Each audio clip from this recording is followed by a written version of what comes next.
Hi everyone, welcome back to English with Jelly sir. So now in this video we're going to discuss prepositions and types of prepositions.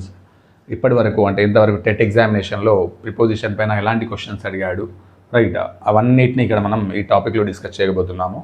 దీనివల్ల మీకు ఒక అవగాహన అనేది వస్తుంది preposition అనేది ఏ విధంగా అడుగుతాడు అనేది. Right, coming to first question, the project will have been completed dash 2026. Right, మనకి ఇక్కడ ఈ స్లైడ్లో చూసినట్టయితే మ్యాక్సిమం ఈ ప్రిపోజిషన్స్ అనేది ప్రిపోజిషన్ ఆఫ్ టైం గురించి అడిగాడు. రైట్, సో ఈ క్వశ్చన్స్ అన్నిటిని అబ్జర్వ్ చేయండి, టైం రిలేటెడ్గా ఏ విధంగా అడుగుతాడు అని.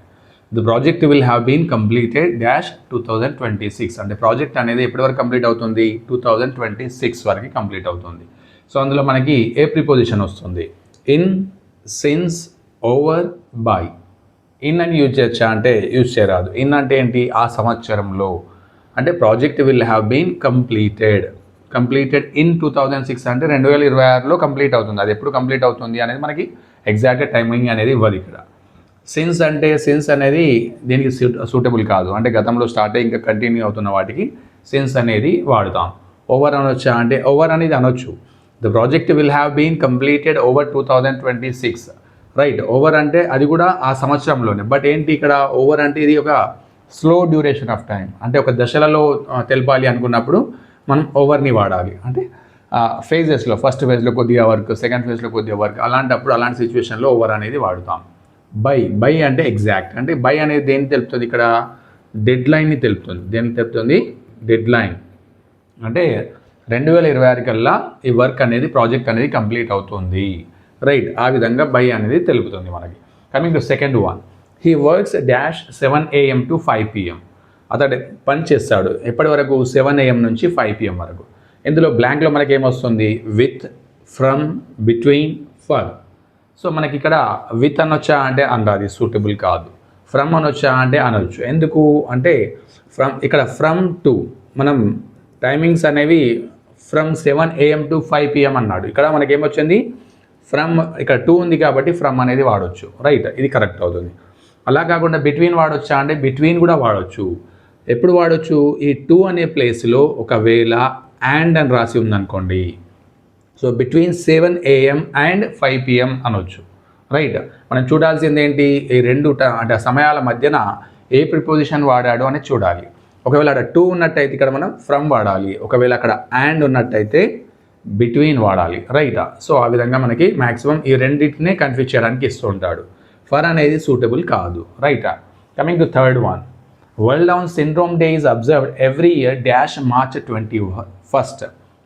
అంటే వరల్డ్ డౌన్ సిండ్రోమ్ దినోత్సవం ఏదైతే ఉందో అది ప్రతి సంవత్సరం ఎప్పుడు జరుపుకుంటారట? March 21. రైట్, March 21 అంటే ఏంటి? ఇక్కడ మనకి డేట్ని మెన్షన్ చేశాడు. సో డేట్ని మెన్షన్ చేసినప్పుడు మనకి ఏం రావాలి? ఆన్ మాత్రమే రావాలి. సో డే కానీ, రైట్ గుర్తుపెట్టుకోండి, అంటే రోజు కానీ తేదీ కానీ వచ్చినప్పుడు ఏం రావాలి? డేట్ రావాలి. రైట్, ఒకవేళ 21 డేట్ ఇవ్వకుంటే ఏమవుతుండే? ఇన్ అనేది కరెక్ట్ అవుతుండే. అంటే మనకి ఇన్ అనేది ఎప్పుడు వస్తుంది? మంత్స్కి కానీ, ఇయర్స్కి కానీ, లేదా part of the day, in the morning, in the afternoon, అలా ఆ విధంగా. రైట్, సో ఇక్కడ మనకి 21 అనే డేట్ మెన్షన్ చేశాడు కాబట్టి ఆన్ March 21 అనాలి, ఇన్ అనకూడదు. రైట్, ఓన్లీ మంత్ కానీ ఇయర్ మెన్షన్ చేస్తే ఇన్ రాయాలి. సో ఓవర్, త్రూ అనేవి సూటబుల్ కాదు. Right, coming to fourth one, the family has been living in London dash 2010. So ఇక్కడ మనకి చూడండి, ఆ ఫ్యామిలీ ఏదైతే ఉందో ఎక్కడ నివసిస్తుందట? లండన్లో నివసిస్తుంది. ఎప్పటి నుంచి నివసిస్తుంది? 2010 నుంచి నివసిస్తుంది. అంటే సో మనకి అక్కడ పాయింట్ ఆఫ్ టైం ఇచ్చాడు. సో పాయింట్ ఆఫ్ టైం ఇచ్చాడు కాబట్టి ఏమొస్తుంది మనకి? సిన్స్ వస్తుంది. రైట్, 2010 నుంచి లండన్లో నివసిస్తూనే ఉన్నారు, అంటే ఇంకా నివసిస్తారు కూడా, కంటిన్యూ అవుతుంది. అంటే అప్పటి నుంచి స్టార్ట్ అయ్యి కంటిన్యూ అవుతూ ఫ్యూచర్లో కూడా కంటిన్యూ కాబోతుంది. సో అప్పుడు సిన్స్ యూస్ చేయాలి. రైట్, సో అలాంటప్పుడు హ్యాస్ బీన్ వస్తుంది.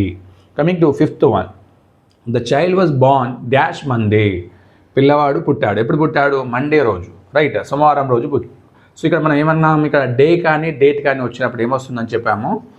ఆన్ వస్తుంది. డే కానీ డేట్ కానీ. రైట్, 21 డేట్ లేదా day, Monday, Tuesday, Wednesday, Thursday, right, ఈ విధంగా వచ్చినప్పుడు మనకి ఆన్ మాత్రమే వాడాలి. సో మిగతావి అన్ని రాంగ్ ఆన్సర్స్. విత్ కానీ, ఇన్ కానీ. ఇన్ అనేది ఎప్పుడు? మంత్ కానీ ఇయర్ కానీ వచ్చినప్పుడు. The child was born in May అనొచ్చు. ఇన్ జూన్ అనొచ్చు, రైట్, ఆ విధంగా అనొచ్చు. బట్ ఇక్కడ డే ఇచ్చాడు కాబట్టి ఆన్ మండే అనాలి, right. Coming to 6th one, India will have celebrated it's centenary independence by 2047, right. So ఇక్కడ దశాబ్ద అంటే 100 సంవత్సరాల ఇండిపెండెన్స్ ఎప్పుడు జరుపుకుంటాం మనం? 2047.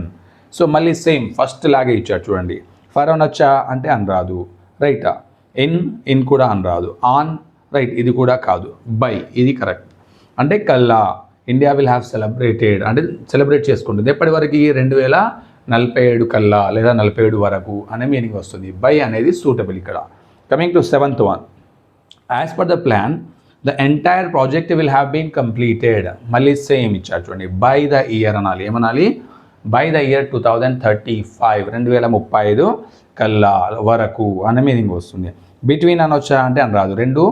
రెండింటి మధ్యన కంపారిజన్ లేదు. Of అనరాదు, right. ఫర్ కూడా అనరాదు. బై అనేది కరెక్ట్ అవుతుంది. యాజ్ పర్ ద ప్లాన్ అంటే ప్లాన్ ప్రకారము the entire project will have been completed. ఆ ఎంటైర్ ప్రాజెక్ట్ అనేది కంప్లీట్ అవుతుంది ఎప్పటివరకు? 2035 బై ద ఇయర్ 2035, రైట్. ఈ విధంగా ఏంటి ఇక్కడ మనకి ప్రిపోజిషన్ ఆఫ్ టైం మెన్షన్ చేయడం జరిగింది ఈ క్వశ్చన్స్లో, right. So coming to question number 8. So మనకి ఇక్కడ చూడండి ప్లేస్ రిలేటెడ్గా ఇచ్చాడు, right. Preposition of place. The guest stayed dash the hotel Taj dash his stay in Hyderabad. ఇక్కడ మనకి 2 ఫిలప్స్ ఇవ్వడం జరిగింది. ఇందులో ఏ ప్రిపోజిషన్ వస్తుంది? At, during, at, while, in while. So first fill up చూద్దాం మనం. ది గెస్ట్ ఎవరు? మనకి అతిథులు ఉన్నారు, స్టేడ్ ఉన్నారు. ఎక్కడ ఉన్నారట? Dash the hotel Taj. ఎప్పుడు? Dash his stay in Hyderabad. So మనకి ఇక్కడ ఎప్పుడైనా గుర్తుంచుకోవాల్సిన అంశం ఏంటి అంటే 2 ప్లేసెస్ని మెన్షన్ చేసినప్పుడు, రైట్, ఒక సెంటెన్స్లో 2 ప్లేసెస్ని మెన్షన్ చేసినప్పుడు మొదటి ప్లేస్ అంటే ఏదైతే చిన్న ప్లేస్ ఉంటుందో ఆ చిన్న ప్లేస్ని ఎట్తో రాయాలి, రైట్. ఒకవేళ ఆ సిటీ పేరును మెన్షన్ చేసినట్టయితే ఇన్తో రాయాలి, రైట్. సో దాని ముందర ఇన్ అనేది రాయాలి. ఇక్కడ మనకి చిన్న ప్లేస్ ఏమి ఇచ్చాడు? హోటల్ తాజ్ ఇచ్చాడు. ఒకటి పెద్ద ప్లేస్ ఏమో హైదరాబాద్. ఎందుకంటే ఇది హైదరాబాద్లోని ప్లేసే కాబట్టి ఇది చిన్న ప్లేస్ అవుతుంది హోటల్ తాజ్. హైదరాబాద్ ఏంటి? అది సిటీ పేరు. సో సిటీ ముందర ఏమొచ్చింది మనకి? ఇన్ వచ్చింది. సో ఇన్ వచ్చింది అంటే హైదరాబాద్లో ఉన్న తాజ్ హోటల్ కాబట్టి సో దీని ముందర ఏం రావాలి మనకి? ఎట్ రావాలి. ఏం రావాలి? At. The guest stayed at the hotel Taj. ఒకవేళ ఎట్ రాకుండా హైదరాబాద్ అనేది ఇవ్వకపోయి ఉంటే మనం ఇక్కడ ఇన్ రాసినా కరెక్ట్ అవుతుంది, రైట్. ఇక్కడ 2 ప్లేసెస్ ఇచ్చాడు కాబట్టి అలాంటప్పుడు ఏం చేయాలి మనం? ఇన్ ద హోటల్ తాజ్ మాత్రమే రాయాలి. 2 ప్లేసెస్ ఇచ్చినప్పుడు ఎట్ మాత్రమే రాయాలి. ఒకటి ఉంటే ఇన్ అని కూడా రాయొచ్చు. So the guest stayed at the hotel Taj dash his stay in Hyderabad. ఎప్పుడు? అతడు హైదరాబాద్లో ఉన్న సమయంలో ఎక్కడున్నాడట? హోటల్ తాజ్లో ఉన్నాడు. సో హైదరాబాద్లో ఉన్న సమయంలో అంటే ఏమవుతుంది? అక్కడ డ్యూరింగ్ అవుతుంది. ఏమవుతుంది? డ్యూరింగ్. సో డ్యూరింగ్ అనేది కరెక్ట్ అవుతుంది. వైల్ అనొచ్చా అంటే వైల్ అనేది దీనికి సూటబుల్ కాదు. ఆ వర్బ్ అనేది అలా రాదు, రైటా. సో అందుకోసమే మనం దాన్ని వాడదు. అక్కడ నౌన్ అనేది వచ్చే ఛాన్సెస్ ఉంటాయి. సో ఎట్ వైల్ అనేది యూజ్ చేయరాదు. ఇన్ అంటే రెండింటికి ఇన్ వాడరాదు. ఇన్ వైల్ కూడా కరెక్ట్ కాదు, right. Coming to 9th one, mentee. Excuse me ma'am, when could I meet you for guidance. అంటే ఆమె అడుగుతుంది నేను ఎప్పుడు మిమ్మల్ని కలవచ్చు గైడెన్స్ కోసం. మెంటార్, రైట్, ఎవరైతే కోచింగ్ ఇస్తారో.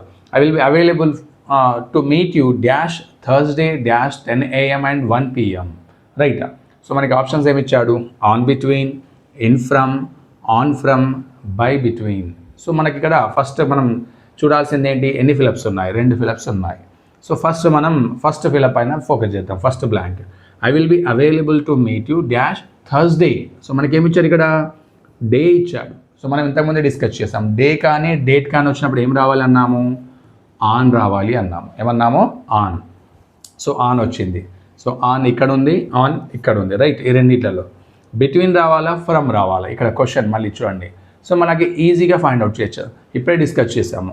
2 టైమింగ్స్ మెన్షన్ చేసినప్పుడు ఆ రెండింటి మధ్యలో ఏమి ఇచ్చాడు అనేది మనం చూడాలి. ఏమి ఇచ్చాడు ఇక్కడ? అండ్ ఇవ్వడం జరిగింది. సో అండ్ ఇచ్చాడు అంటే ఏమొస్తుంది ఇక్కడ? బిట్వీన్ వస్తుంది. First one is the correct one. ఒకవేళ అండ్ ఇవ్వకుండా 2 ఇచ్చి ఉంటే ఫ్రమ్ అనేది కరెక్ట్ అవుతుండే. సో అక్కడ 2 ఇవ్వలేదు కాబట్టి ఇది రాంగ్ అవుతుంది. First one correct one. On Thursday between 10 AM and 1 PM అనేది కరెక్ట్ ఆన్సర్ అవుతుంది.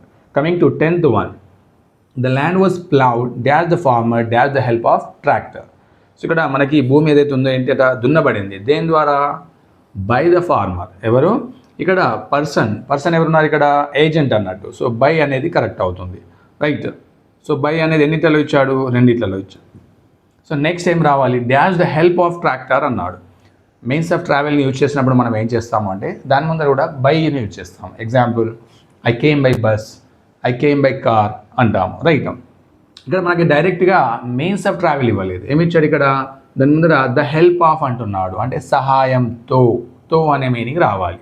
సో సహాయంతో అనే మీనింగ్ రావాలంటే ఏమొస్తుంది? With, right. With the help of, సహాయంతో. దేని సహాయంతో? ట్రాక్టర్ సహాయంతో. అంటే ట్రాక్టర్ అనేది ఒక టూల్ ఇక్కడ, right. Means of travel, right. Means of, right. ఇక్కడ ఇన్స్ట్రుమెంట్ అవుతుంది, దాని ద్వారా దున్నబడింది ఇక్కడ, రైట్. ఇక్కడ ట్రావెలింగ్ చేయబడలేదు. నార్మల్గా చూడాల్సింది ఏంటిదంటే ట్రావెలింగ్ అనేది చేయబడలేదు, ఓన్లీ ఒక టూల్ లాగా యూజ్ చేయబడింది. దేనికోసం? దున్నడం కోసం, రైట్. సో ఎవరు దున్నారు? ఏజెంట్ ఎవరు ఇక్కడ? డూయర్ ఎవరు ఇక్కడ? Farmer doer, right. So first one అనేది, థర్డ్ వన్ అనేది correct answer. So coming to 11th one, waive dash the agriculture loans. ఇక్కడ మనకి ఫ్రేజెస్ ఇచ్చాడు, రైట్. ప్రిపోజిషనల్ ఫ్రేజెస్ అనొచ్చు, రైట్. సో ఇక్కడ వేవ్తో ఏ ఫ్రేజ్ వస్తుంది? రైట్. ఏ ప్రిపోజిషన్ వస్తుంది? Of, of, about, out. So ఇక్కడ వేవ్ ఆఫ్ అనేది కరెక్ట్ అవుతుంది. సో వేవ్ ఆఫ్ అంటే ఏంటి? మాఫీ చేయడం లేదా క్యాన్సిల్ చేయడం. So waive off the agricultural loans అంటే వాళ్ళ అగ్రికల్చరల్ లోన్స్ ఏవైతే ఉన్నాయో దాన్ని క్యాన్సిల్ చేయడం లేదా మాఫీ చేయడం అనే మీనింగ్ వస్తుంది. సో మిగతావి సూటబుల్ కాదు ఇక్కడ. So coming to 12th one, dash his tyreless effort the merchant could not make any profit in his business. So ఇక్కడ ఏమి ఇచ్చాడు మనకి? సెంటెన్స్ అనేది కాంట్రాస్ట్లో ఉంది. కాంట్రాస్ట్ అంటే మొదటి సెంటెన్స్కి సెకండ్ సెంటెన్స్కి విరుద్ధంగా ఉంది. అలాంటప్పుడు ఏం యూజ్ చేయాలో మనం చూడాలి కరెక్ట్గా. డాష్ హిస్ టైర్లెస్ ఎఫర్ట్ అంటే అతడు, రైట్, చాలా శ్రమపడ్డాడు, రైట్. అలసిపోకుండా కష్టపడ్డాడు. అయినా కూడా ఏమైందట? ఆ వ్యాపారికి could not make any profit in his business. ఎలాంటి బిజినెస్ అంటే ఎలాంటి సంపాదన అనేది రాలేదు, ప్రాఫిట్ అనేది రాలేదు. సో ఇప్పుడు ఇలాంటప్పుడు ఏం రావాలి? డ్యూ టు అనొచ్చా? అంటే డ్యూ టు అంటే ఏమవుతుంది? కారణంగా. సో కారణంగా అనేది కాదు. ఇర్రెస్పెక్టివ్ ఆఫ్, ఇది కూడా సూటబుల్ కాదు. ఇన్ ద ఈవెంట్ ఆఫ్ అనొచ్చా? అంటే అది కూడా కాదు. ఒకవేళ, ఇన్ ద ఈవెంట్ ఆఫ్ అంటే ఒకవేళ లేదా అయితే అనే మీనింగ్ వస్తుంది, అది కూడా కాదు. సో విరుద్ధంగా ఉన్నప్పుడు ఏం వాడాలి? ఇన్స్పైట్ ఆఫ్ అనేది కరెక్ట్ అవుతుంది. In spite of his tyreless effort అంటే అతడు అలసిపోకుండా, రైట్, శ్రమపడినప్పటికీ, అంటే ఇన్స్పైట్ ఆఫ్ అంటే అయినప్పటికీ అని మీనింగ్ వస్తుంది. సో అతను ఎలాంటి ప్రాఫిట్ని పొందలేడు, right. Coming to 13th one, dash his disability the athlete achieved excellence in his life, right. అతడు ఏమంటాడు? వికలాంగుడు అయినప్పటికీ ఆ అథ్లెట్ ఎవరైతే ఉన్నాడో ఏం చేశారట? Achieved excellence in his life, అతని జీవితంలో అది సాధించాడు. సో మళ్ళీ సేమ్ ఇక్కడ విరుద్ధంగా ఉన్నాయి. సో విరుద్ధంగా ఉన్నప్పుడు ఏం రావాలి? మళ్ళీ సేమ్ ఇన్స్పైట్ ఆఫ్ రావాలి. అంటే అయినప్పటికీ, అతడు వికలాంగుడు అయినప్పటికీ అతడు విజయాన్ని సాధించాడు, right. Coming to 14th one, she has decided to confine dash her doctor. So ఇక్కడ మనకి ఫిక్స్డ్ ప్రిపోజిషన్, కన్ఫైడ్తో ఏ ప్రిపోజిషన్ అనేది వస్తుంది అంటే ఇన్ వస్తుంది. కన్ఫైడ్ ఇన్ అంటే ఏంటి? రహస్యాన్ని బయటికి చెప్పడం, రైట్. తన రహస్యాన్ని బయటికి చెప్పుకోవడాన్ని కన్ఫైడ్ ఇన్ అంటాం. ఆమె డిసైడ్ అయింది, నిర్ణయించుకుంది ఏమని? డాక్టర్కి తన యొక్క రహస్యాన్ని చెప్పాలని, అంటే బహిరంగపరచాలని. సో కన్ఫైడ్ ఇన్ అనేది కరెక్ట్ అవుతుంది, right. She has decided to confine in her doctor. So ఇది ఫిక్స్డ్ ప్రిపోజిషన్, రైట్. సో ఇందులో మనకి ఏమి ఇచ్చాడు ఇక్కడ? కొన్ని రిలేటెడ్ టు ప్లేసెస్ సంబంధించినవి, కొన్ని ఇన్స్ట్రుమెంట్కి సంబంధించినవి ఇచ్చాడు. మళ్ళీ ఇక్కడ ప్రిపోజిషనల్ ఫ్రేజెస్ ఫిక్స్డ్ అంటే సెంటెన్స్ అనేది కాంట్రాస్ట్ వచ్చినప్పుడు దానికి సూటబుల్ ఏం రావాలి అనేది ఇన్స్పైట్ ఆఫ్తో, రైట్. ఇదేమో ఫిక్స్డ్ ప్రిపోజిషన్ ఉంది, right. Let's go to the next slide now. So coming to 15th one, a good judge never searches dash the conclusion. అంటే ఇక్కడ ఎవరైతే మంచి జడ్జ్, గుడ్ జడ్జ్ ఉంటాడో ఏం చేస్తాడట? Never searches. ఇక్కడ సర్చెస్ తర్వాత ఏ ఫ్రేజ్ వస్తుంది అంటే ఏ ప్రిపోజిషన్ వస్తుంది అనేది చూడాలి, రైట్. సర్చెస్ ఫర్ రావాలి. ఏం రావాలి? Never searches for the conclusion అంటే అతడు కన్క్లూడ్ చేయడానికి చూడాడు. ఏం చేస్తాడు నార్మల్గా? సో అతడు ఒక మంచి తీర్పుని ఇవ్వాలి అనుకుంటాడు, అంతేకాని త్వరగా కంప్లీట్ చేసేసి ఏదో ఒక తీర్పు ఇవ్వాలి అనే ఆలోచనలో ఉంటాడు. సో అలాంటప్పుడు నెవర్ సర్చెస్ ఫర్ రావాలి. ఏం రావాలి?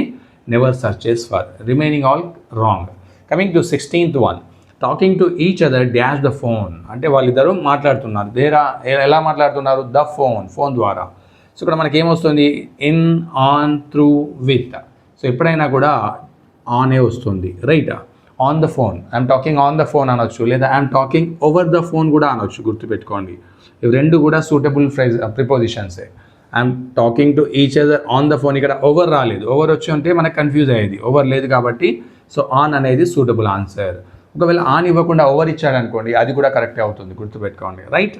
Coming to 17th one.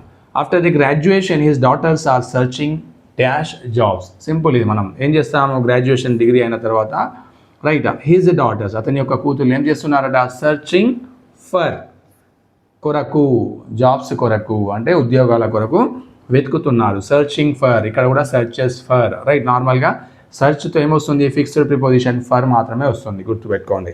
Coming to 18th one. The effect of salt dash health is an issue. Effect ఇక్కడ ఏమవుతుంది?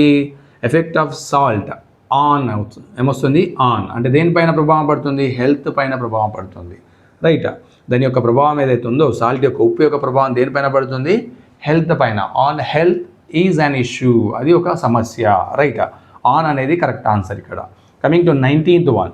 The host is looking forward to seeing the guest, right. ఇక్కడ మనకి ఎప్పటికైనా ఇది fixed preposition. Looking forward వచ్చింది అంటే to రావాలి. ఏం రావాలి?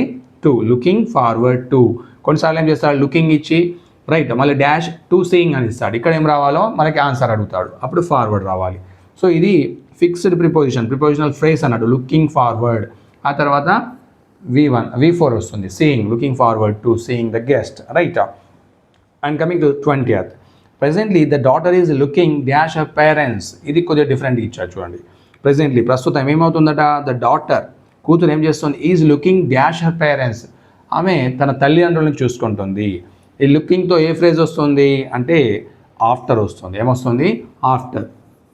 అసలు లుకింగ్ ఆఫ్టర్ అంటే ఏంటి? అంటే చూసుకోవడం, right.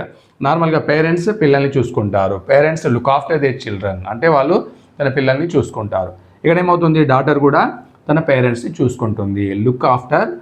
Looking after her parents, ఆమె తల్లిదండ్రులని చూసుకుంటుంది, right. Looking about, looking with, looking on అనేది డిఫరెంట్ మీనింగ్స్ ఇస్తాయి. ఇక్కడ లుకింగ్ ఆఫ్టర్ అనేది correct, right. Coming to 21. The teacher is well versed dash her subject, right. Teacher చాలా నైపుణ్యం కలది ఎందులో? హర్ సబ్జెక్ట్ అంటే she is an expert. Well versed అనే దాంతో ఏం రావాలి అంటే వెల్ వర్స్డ్ విత్ రావాలి. ఏం రావాలి? వెల్ వర్స్డ్ విత్ వచ్చినా కరెక్ట్ అవుతుంది, వెల్ వర్స్డ్ ఇన్ అని వచ్చినా కరెక్ట్ అవుతుంది. అంటే టీచర్, ఉపాధ్యాయురాలు చాలా నిష్ణాతురాలు ఆమె సబ్జెక్ట్లో, అంటే చాలా నైపుణ్యం కలది, అంటే నైపుణ్యం కలిగి ఉన్నది. అలాంటప్పుడు మనం వెల్ వర్స్డ్తో విత్ యూజ్ చేయొచ్చు, అదేవిధంగా ఇన్ కూడా యూజ్ చేయొచ్చు. సో మనకి ఇక్కడ ఎలాంటి ఇన్ అనేది ఇవ్వలేదు కాబట్టి సో ఆ ఆప్షన్కి మనం పాయింట్ చేయరాదు. ఇక్కడ ఓన్లీ విత్ మాత్రం కరెక్ట్ అవుతుంది. Coming to 22. The unemployed man was tired dash not being able to feed his family. Unemployed man అంటే నిరుద్యోగి ఏం చేశాడట? Tired dash not being able to feed his family. అతడు అలసిపోయాడు. ఎందుకు అంటే తన పేరెంట్స్ని అంటే తన ఫ్యామిలీని పోషించలేకపోవడం వల్ల. సో టైర్డ్తో ఏ ప్రిపోజిషన్ రావాలి అంటే టైర్డ్ ఆఫ్ రావాలి. ఏం రావాలి? టైర్డ్ ఆఫ్ అనేది కరెక్ట్ అవుతుంది. టైర్డ్ ఆన్ అనేది నాట్ సూటబుల్, టైర్డ్ విత్ కూడా సూటబుల్ కాదు. టైర్డ్ ఇన్ అనొచ్చా అంటే టైర్డ్ ఇన్ అనొచ్చు, బట్ ఎప్పుడు ఫిజికల్ బాడీ వచ్చినప్పుడు. ఐఎమ్ టైర్డ్ ఇన్ సీయింగ్ అంటే చూసి అలసిపోయాను అంటే కళ్ళ బాడీ పార్ట్స్ని ఫిజికల్గా చెప్పాలనుకున్నప్పుడు మాత్రమే ఇన్ వస్తుంది. బట్ ఎగ్జాక్ట్ ఇక్కడ ఏమొస్తుంది? టైర్డ్ ఆఫ్, అలసిపోవడం, విసిగిపోవడం. I'm tired of, right, waiting, అతని కోసం వెయిట్ చేసి అలసిపోయాను, రైట్. ఆ విధంగా టైర్డ్ ఆఫ్ అనేది suitable option. So coming to 23. The police shot dead a man accused dash murdering the aged couple in the suburb of the city. So ఇక్కడ police shot dead అంటే shoot చేసేసారు, చంపేశారు, right. ఎవరిని? ఏ మ్యాన్ని? అక్యూజ్డ్తో, right, నిందించబడిన. సో ఇది ఫిక్స్డ్ ప్రిపోజిషన్, గుర్తుపెట్టుకోండి. అక్యూజ్డ్తో ఎప్పటికైనా కూడా ఆఫ్ మాత్రమే రావాలి. అక్యూజ్డ్ ఆఫ్ అనేది కరెక్ట్ ఆన్సర్, రైట్. అక్యూజ్డ్తో ఎప్పటికీ ఆఫ్ మాత్రమే వస్తుంది, అంటే నిందించబడ్డాడు. ఎందుకు? మర్డరింగ్ ద ఏజ్డ్ కపుల్ అంటే వృద్ధ కపుల్స్ ఎవరైతే ఉన్నారో వాళ్ళని మర్డర్ చేశాడని అతడు నేరారోపణ అతడి పైన జరిగింది, రైట్. అక్యూజ్డ్ ఆఫ్ అనేది కరెక్ట్ అవుతుంది ఇక్కడ. So coming to 24. The merchant said if you agree dash the proposal I shall give you my horse. So ఇక్కడ మర్చెంట్ వ్యాపారి అన్నాడు, ఏమన్నాడు, ఇఫ్ యూ అగ్రీ నువ్వు ఒప్పుకుంటే డాష్ ద ప్రపోజల్ అతని యొక్క ప్రపోజల్ని, right, I shall give you my hearts నా యొక్క హార్ట్స్ నీకు ఇస్తాను అంటున్నాడు. అంటే అక్కడ ఒక ప్రపోజల్ జరుగుతుంది. సో ప్రపోజల్ జరుగుతున్నప్పుడు ఏమనాలి మనం, అగ్రీ టు అనాలి. ఏమనాలి, if you agree to the proposal, right, ఇది కరెక్ట్ అవుతుంది.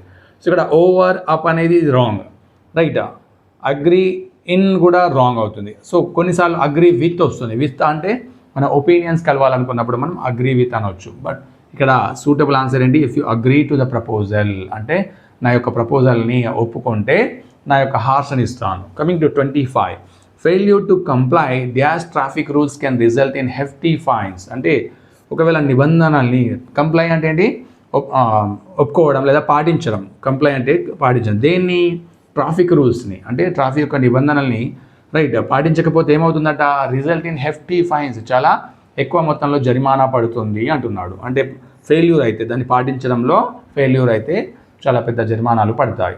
సో ఇక్కడ కంప్లైతో ఏం రావాలి, కంప్లైతో ఎప్పటికైనా కూడా విత్ మాత్రమే వస్తుంది. If you comply with traffic rules, sorry, failure to comply with traffic rules can result in hefty fines. So ఇది fixed preposition. Coming to 26, Alexander Fleming's most famous discovery happened entirely dash accident. So dash accident ఏంటి, by accident.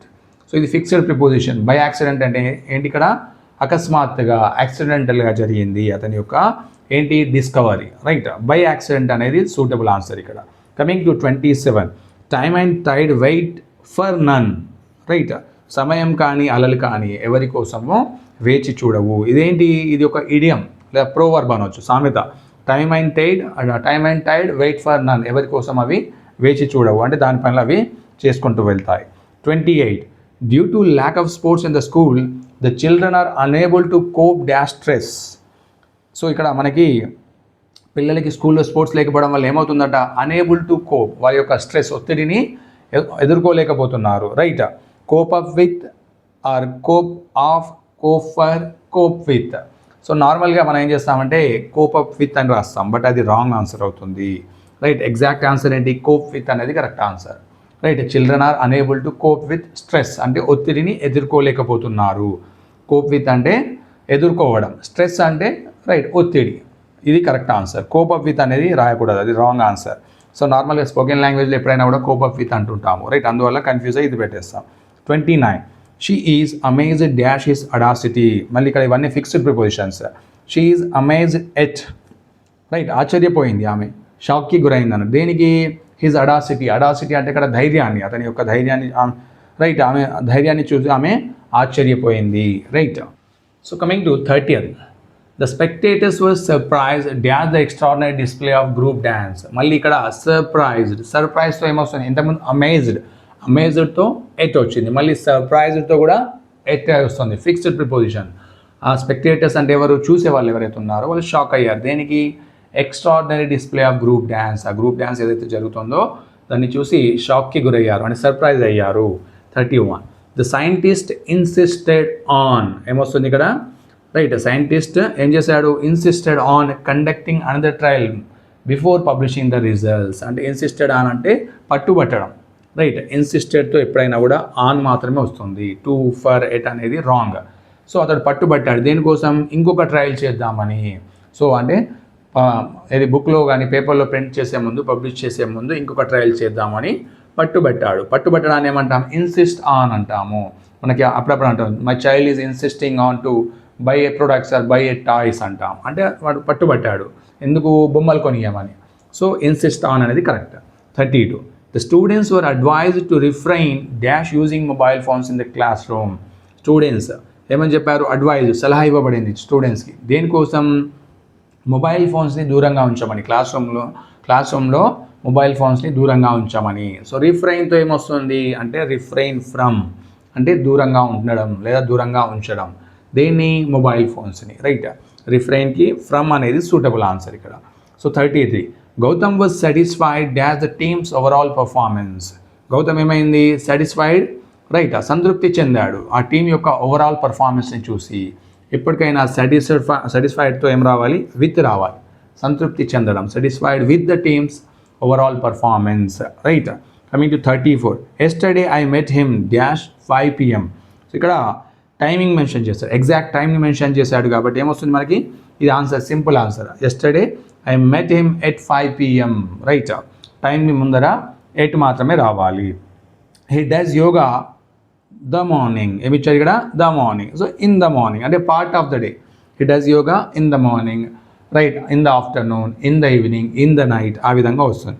అలా కాకుండా మళ్ళీ ఒక్కొక్కసారి గుర్తుపెట్టుకోండి, in the morning అని ఇవ్వకుండా only morning అని ఇచ్చాడు అనుకోండి, రైట్, ఓన్లీ మార్నింగ్ ఇచ్చి, రైట్, ఇక్కడ మనకి ఎట్ అనే ఆప్షన్ ఇచ్చాడు, రైట్, అప్పుడు మనం ఎట్ మార్నింగ్ అని కూడా రాయొచ్చు. He does yoga at morning, at morning అనేది కరెక్ట్. ఒకవేళ దాని ముందర దా ఇచ్చాడు అనుకోండి, దా వస్తే మాత్రం ఇన్ వస్తుంది. సో దా లేకపోతే మాత్రం డైరెక్ట్ ఎట్ అనే ఆన్సర్ కూడా రైట్, ఎగ్జాక్ట్ ఆన్సర్ అవుతుంది. అంటే పార్ట్ ఆఫ్ ద డే ముందర కూడా మనం ఎట్ అని వాడవచ్చు, right. So this is about today session. By the evening, I am going to upload this question paper, right? You can attempt the online test.